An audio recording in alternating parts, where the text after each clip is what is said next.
Vi har genereret en liste over alle, der deltager i lodtrækningen, og de er blevet tildelt et tilfældigt lodnummer. Og det lodnummer, det vil vi så bede random.org om at udvælge et tilfældigt tal, så vi kan finde en vinder. Det gør vi så herover. Så vi skal bruge et tilfældigt mellem 1 og 599.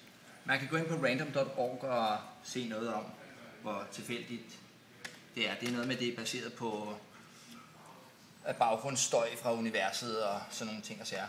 Nu genererer jeg et nummer mellem 1 og 599. Resultatet er 325. Tilbage til listen. Og det bliver spændende. Hvem der skal til Sydafrika for holdet.dk. 325.